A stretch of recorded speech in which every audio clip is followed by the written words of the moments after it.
ভাৰতীয় জনতা পাৰ্টিৰ চৰকাৰ নাহিলে কাশ্মীৰৰ পৰা ৩৭০ ধাৰা কেতিয়াও বিলুপ্তি নহলহেঁতেন, ৰাম মন্দিৰৰ কেতিয়াও নিৰ্মাণ নহলহেঁতেন। আজি ভাৰতীয় জনতা পাৰ্টিৰ চৰকাৰ নহলে ট্ৰিপল তালাক বিলুপ্তিৰ জৰিয়তে সংখ্যালঘু মহিলাসকলে কেতিয়াও ন্যায় নাপালেহেঁতেন। ভাৰতীয় জনতা পাৰ্টিৰ চৰকাৰ নাহিলে আমাৰ কেতিয়াও ৱাক অফ এমেণ্ডমেণ্ট বিলৰ দৰে আইন পৰিণত বা আইন বাস্তৱত ৰূপায়িত নহলহেঁতেন।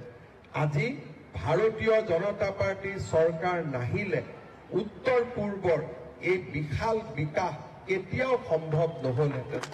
আজি সেয়েহে ভাৰতীয় জনতা পাৰ্টিৰ এক কাৰ্যকৰ্তা হিচাপে ভাৰতীয় জনতা পাৰ্টিৰ ইতিবাচক উপলব্ধিসমূহ প্ৰযুক্তিৰ জৰিয়তে ৰাইজৰ মাজলৈ লৈ যোৱা, দলত কৰা সমালোচনা মুখ্যমন্ত্ৰীয়ে সভাপতিয়ে প্ৰত্যুত্তৰ দিয়াৰ বহু আগতে কাৰ্যকৰ্তাসকলে স্পষ্টভাৱে যুক্তিনিষ্ঠ বক্তব্যৰে ৰাইজৰ সন্মুখলৈ লৈ যোৱা, এইবিলাক ভাৰতীয় জনতা পাৰ্টিৰ এজন কাৰ্যকৰ্তা হিচাপে আমাৰ দায়িত্ব আৰু কৰ্তব্য। আমি সদায় এটা কথাই মনত ৰাখিম, ভাৰতীয় জনতা পাৰ্টি দুৰ্বল কৰা মানে কোনো ব্যক্তিক দুৰ্বল কৰা নহয়। ভাৰতীয় জনতা পাৰ্টিক দুৰ্বল কৰা মানে এক আদৰ্শক দুৰ্বল কৰা, আৰু ভাৰতীয় জনতা পাৰ্টিক দুৰ্বল কৰা মানে আমাৰ ৰাষ্ট্ৰ সত্তাক দুৰ্বল কৰা।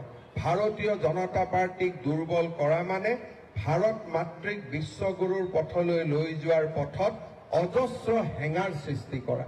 সেয়েহে আমি সকলোৱে ব্যক্তি স্বাৰ্থৰ ওপৰত উঠি ৰাষ্ট্ৰ স্বাৰ্থক সৰ্বোপৰি হিচাপে জ্ঞান কৰি ভাৰতীয় জনতা পাৰ্টিৰ এই পবিত্ৰ পতাকাৰ তলত একোজন গৌৰৱী কাৰ্যকৰ্তা হিচাপে ভাৰত মাতৃক আমি বিশ্বমিত্ৰ বিশ্বগুৰুৰ আসনলৈ লৈ যাম।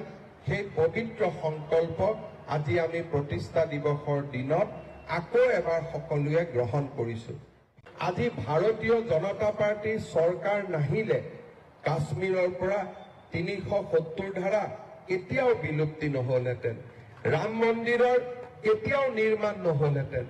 আজি ভাৰতীয় জনতা পাৰ্টিৰ চৰকাৰ নহলে ট্ৰিপল তালাক বিলুপ্তিৰ জৰিয়তে সংখ্যালঘু মহিলাসকলে কেতিয়াও ন্যায় নাপালেহেঁতেন। ভাৰতীয় জনতা পাৰ্টিৰ চৰকাৰ নাহিলে আমাৰ কেতিয়াও ৱাক অফ এমেণ্ডমেণ্ট বিলৰ দৰে আইন পৰিণত বা আইন বাস্তৱত ৰূপায়িত নহলহেঁতেন। আজি ভাৰতীয় জনতা পাৰ্টিৰ চৰকাৰ নাহিলে উত্তৰ পূৰ্বৰ এই বিশাল বিকাশ কেতিয়াও সম্ভৱ নহলহেঁতেন। আজি সেয়েহে ভাৰতীয় জনতা পাৰ্টিৰ এক কাৰ্যকৰ্তা হিচাপে ভাৰতীয় জনতা পাৰ্টিৰ ইতিবাচক উপলব্ধিসমূহ প্ৰযুক্তিৰ জৰিয়তে ৰাইজৰ মাজলৈ লৈ যোৱা, দলত কৰা সমালোচনা মুখ্যমন্ত্ৰীয়ে সভাপতিয়ে প্ৰত্যুত্তৰ দিয়াৰ বহু আগতে কাৰ্যকৰ্তাসকলে স্পষ্টভাৱে যুক্তিনিষ্ঠ বক্তব্যৰে ৰাইজৰ সন্মুখলৈ লৈ যোৱা, এইবিলাক ভাৰতীয় জনতা পাৰ্টিৰ এজন কাৰ্যকৰ্তা হিচাপে আমাৰ দায়িত্ব আৰু কৰ্তব্য।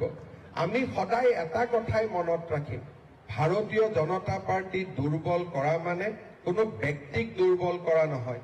ভাৰতীয় জনতা পাৰ্টিক দুৰ্বল কৰা মানে এক আদৰ্শক দুৰ্বল কৰা, আৰু ভাৰতীয় জনতা পাৰ্টিক দুৰ্বল কৰা মানে আমাৰ ৰাষ্ট্ৰ সত্তাক দুৰ্বল কৰা। ভাৰতীয় জনতা পাৰ্টিক দুৰ্বল কৰা মানে ভাৰত মাতৃক বিশ্বগুৰুৰ পথলৈ লৈ যোৱাৰ পথত অজস্ৰ হেঙাৰ সৃষ্টি কৰা। সেয়েহে আমি সকলোৱে ব্যক্তি স্বাৰ্থৰ ওপৰত উঠি ৰাষ্ট্ৰ স্বাৰ্থক সৰ্বোপৰি হিচাপে জ্ঞান কৰি ভাৰতীয় জনতা পাৰ্টিৰ এই পবিত্ৰ পতাকাৰ তলত একোজন গৌৰৱী কাৰ্যকৰ্তা হিচাপে ভাৰত মাতৃক আমি বিশ্বমিত্ৰ বিশ্বগুৰুৰ আসনলৈ লৈ যাম। সেই পবিত্ৰ সংকল্প আজি আমি প্ৰতিষ্ঠা দিৱসৰ দিনত আকৌ এবাৰ সকলোৱে গ্ৰহণ কৰিছো।